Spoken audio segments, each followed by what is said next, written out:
반갑습니다. 여러분들의 투자가 행복했으면 좋겠습니다. 캐시메이커 문서진입니다. 오늘 영상은 트럼프 트레이드 관련 종목 중에서 천연가스 관련 종목을 한번 분석해 보려고 하는데요. 왜 요즘에 천연가스 관련 종목이 이렇게 오르는지, 오르는 이유와 섹터 내에서 어떤 종목이 수혜가 되는지를 모두 분석해 드리도록 할 테니까 영상 끝까지 시청해 주십시오. 시장에서 일단 천연가스 관련 종목이 관심을 받게 되는 첫 번째 계기는 트럼프의 정책입니다. 아시는 것처럼 트럼프는 지속적으로 우리나라에 천연가스가 남아 돌고 있는데 이걸 활용해야지 왜 가격도 비싼 신재생을 자꾸만 밀어붙이냐 라고 이야기를 하고 있죠. 그래서 최대한 우리는 천연가스를 활용하는 에너지 정책을 펼치겠다 라는 이야기를 계속 많이 했습니다. 그런 과정에서 트럼프 2기 내각이 구성되면서 핵심 인물이, 특히 에너지 관련 부분의 핵심 인물 장관의 면모를 보면 확실하게 트럼프가 천연가스와 관련된 부분에 있어서의 좀 드라이브를 걸겠구나라는 걸 좀 더 알 수 있습니다. 일단 이번에 교통부 장관으로 임명된 숀 더비 같은 경우는 이 사람은 물론 자율주행 관련 부분에 있어서의 정책이 조금 더 시장 참여자들에게 주목받을 수도 있지만, 이분 같은 경우는 미국의 교통부 장관 같은 경우는 이 도로 항만과 관련된 승인을 담당하는 장관입니다. 그런 관점에서 본다면 지금 여기 보시는 것처럼 이 사람은 평소에도 미국이 항만이라든지 대규모 토목공사를 해야 된다라는 쪽의 의견을 계속 보였어요. 아무래도 바이든 정부에서는 환경 파괴 관련 이슈 때문에 이런 대규모 항만공사라든지 대규모 토목공사가 상당히 많이 보류됐었거든요. 근데 이 부분을 다 풀어야 된다라고 이야기를 하고 있는 사람입니다.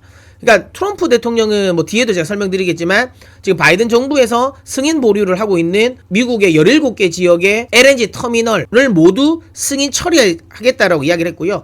그렇게 하려면 결국은 이제 교통부 장관이 책임지고 밀고 나가야 되는데 거기에 이제 적합한 인물이 앉았다라고 보시면 됩니다. 자, 그 다음에 크리스 라이트 에너지부 장관으로 앉혔잖아요. 이분은 이력이 화석연료라든지 원자력 옹호론자이기도 하고요. 이분은 MIT 출신의 엔지니어입니다. 근데 어디서 일했냐면 셰일 오일을 파는 업체의 CEO로 2군데나 있었어요. 그만큼 셰일 오일 옹호론자입니다. 이런 분이 에너지부 장관에 앉으면서 미국의 에너지 정책 자체가 확 바뀔 가능성이 높죠. 개발 규제와 관련된 부분도 대부분 풀어줄 가능성이 높고요. 그렇게 되면 미국 내에 셰일 오일 생산량이 늘어날 가능성이 높다라는 거죠.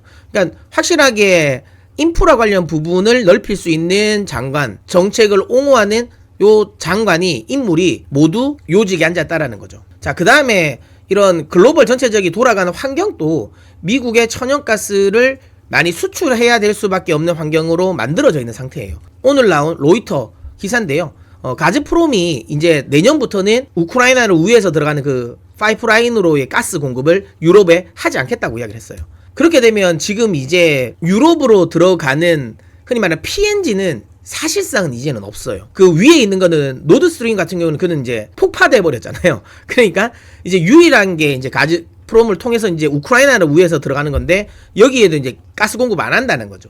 그러면 유럽 같은 경우는 PNG에서 이제 LNG로 넘어갈 수밖에 없는 환경인 거고요. LNG라는 것 자체가 결국은 배로 실어 날라야 된다는 거죠. 그렇게 됐을 때 미국의 천연가스 수출 가능성도 지금 현재 높아지고 있는 상황이라고 보시면 될 것 같아요. 자, 이런 상황에서 미국은 그러면 얼마나 지금 셰일가스를 수출할 수 있는 인프라를 구축하고 있냐라는 건데요. 자, LNG 수출이라는 게 단순하지 않습니다. 여기 보시면 이게 이제 LNG 터미널 공사 현장인데요. 결국에는 LNG라는 게 여기 항만에 붙어 있어야 되잖아요. 아무래도 배로 실러 날려야 되기 때문에. 근데 그 항만에 바로 가스가 나옵니까? 그렇지 않죠. 그럼 결국에는 그 가스를 끌어당겨 와야 돼요.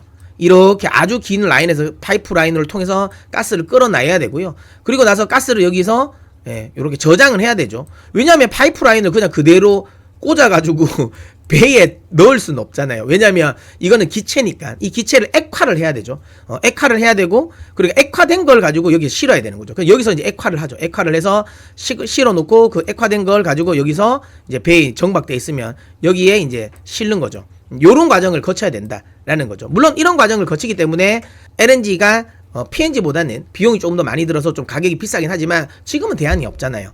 그렇기 때문에 이쪽 관련 부분은 계속 수요는 늘어날 수밖에 없고요. 여기 보이시는 것처럼 이런 공사가 생각보다 꽤 까다롭고, 그리고 생각보다 대규모라는 거죠. 참고로 우리가 LNG 관련 모멘텀이라고 하면 대부분 우리는 배만 생각합니다. 캐리어만. 근데 전체 LNG 프로젝트에서 해상, 그러니까 캐리어가 담당하는 비중은 30%밖에 안 돼요. 그러니까 예를 들어 10조짜리 프로젝트라고 하면 한 3조 정도를 배에 투자하는 거고요. 선박에 투자하는 거고요.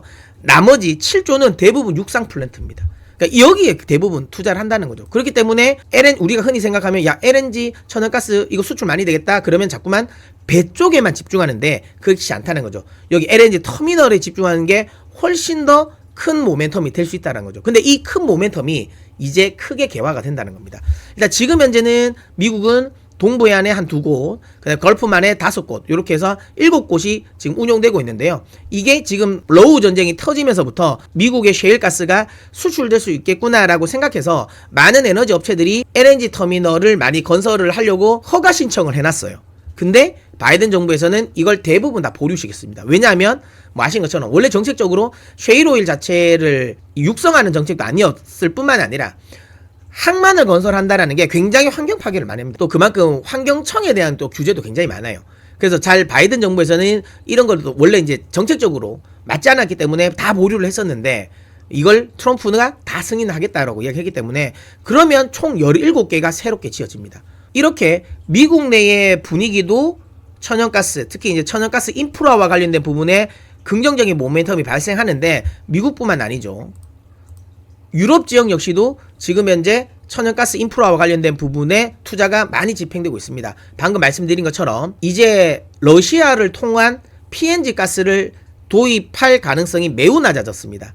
그러면 결국은 대안은 없어요. LNG를 해야 된다는 거고요. LNG를 하기 위해서는 결국은 LNG 터미널을 지어야 됩니다. 여기 지금 지어지고 있는 곳이 벌써 14곳이 계속 지금 공사가 진행되고 유럽의 주요 벙커링 항이라고 보시면 돼요. 이렇게 지어지고 있고요. 여기 보시면 FSRU라고 하지 않습니까? 요게 이제 LNG 터미널인 게 육상 터미널이니까 항만을 건설해야 되는데 이 항만 건설은 시간이 오래 걸려요. 근데 지금 유럽은 아시겠지만 발등에 불이 떨어졌어요. 그 공사가 다 될 때까지 기다릴 시간이 없어요. 정상적인 LNG 터미널을 지으려면 최소한 공기가 3년 이상은 걸리거든요. 근데 급하니까 어떻게 하냐면 LNG 중고선을 사서 그걸 개조를 해가지고 해상에서 바로 액화된 걸 이제 기화시켜서 육상으로 쏘아 보내주는 겁니다. 요렇게 해서 좀 빨리 하는 거죠. 요거는 사실 개조하는 다 6개월밖에 안 걸려요. 그리고 이거 설치하고 뭐 이런 거 다 하더라도 최종적으로 걸리는 건 1년밖에 안 되거든요. 그러니까 그만큼 지금 유럽은 굉장히 급하고요. 그런 만큼 지금 FSRU 같은 경우가 여기 LNG 터미널 14개 건설하는 것 중에 9개가 요걸로 건설된다는 거죠.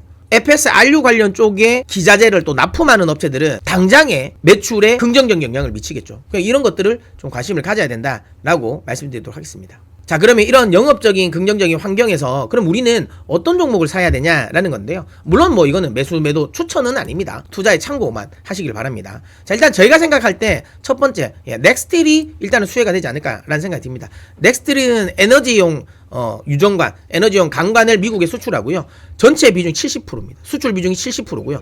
거의 대부분을 미국에 수출합니다. 그러니까 미국이 LNG 쪽에 개발을 많이 한다라는 거는 당연히 에너지 강관이 수요가 늘어난다라는 거고요. 천연가스 개발 드라이브가 걸리면 이 넥스틸의 에너지 관광 관련 쪽에 매출은 늘어날 수밖에 없다라고 생각이 듭니다. 물론 이제 한 가지 좀 단점은 있을 수 있어요. 리스크는 있을 수 있습니다. 뭐냐면 반덤핑을 맞을 수 있죠. 관세 관련 이슈로. 예전에도 안 맞은 건 아니죠. 우리나라 관련 기업도 굉장히 많이 맞았습니다. 그래서 거기에 대한 리스크는 있긴 한데 저는 그런 생각해요. 당장에 때리진 않을 것 같습니다. 트럼프가 급한 부분은 일단 불은 끄고 그리고 나서 때릴 것 같아요. 최근에 멕시코라든지 캐나다의 관세를 매긴 걸 보면 딱 그런 느낌이죠.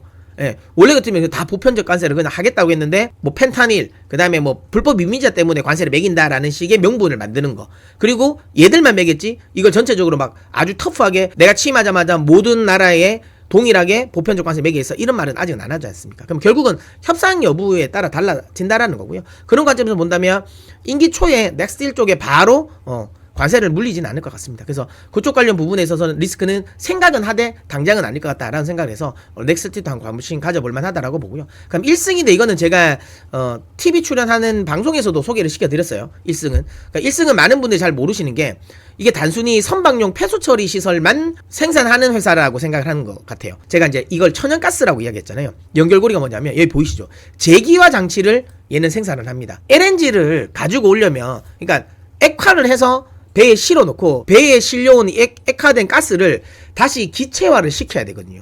이걸 이제 재기화 과정이라고 하는데 그 재기화를 할 때 쓰이는 장치를 1승이 생산하고 있습니다. 유럽 쪽은 받아야 되는 입장이잖아요. 그러면 이 재기화 장치를 많이 쓸 수밖에 없어요.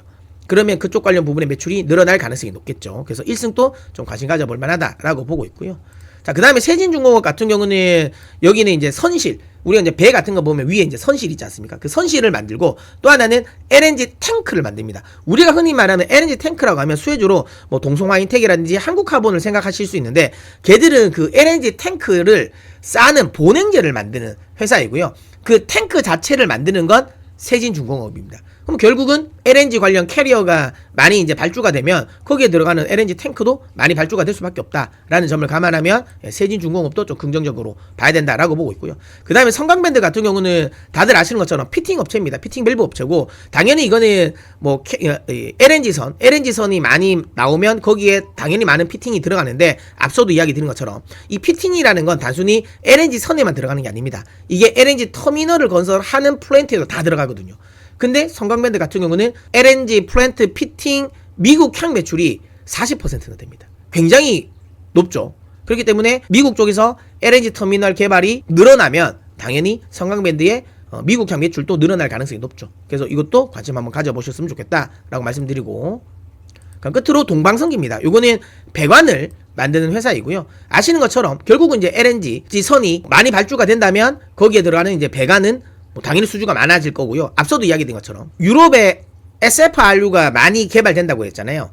그러면 거기에는 엄청나게 많은 배관이 들어갑니다. 특수 배관이 들어가죠. 그쪽도 동방성기가 납품이 가능하다라는 거죠. 그러면 이제 유럽향 매출에 대한 기대감도 있고, 그 다음에 동방성기 좀 특이합니다. 특이한 게 얘는 또 지금 현재 최근에 핫한 SMR 관련해서 뉴스케일 파워에 또 지분을 또 투자를 했어요. 그래서 얘는 또 SMR 관련 부분은 또 좀 엮일 수 있는 부분이라서 또 동방성기까지도 한번 또 관심 있게 보셨으면 좋겠다 라는 말씀 드리도록 하겠습니다. 자, 이렇게 해서 오늘 준비한 영상은 모두 마무리 되었습니다. 오늘 영상이 마음에 드셨나요? 영상이 마음에 드셨다면 구독을 눌러 캐시메이커의 메이커가 되어 주십시오. 여러분들이 선택하시면 캐시는 제가 벌어다 드리도록 하겠습니다.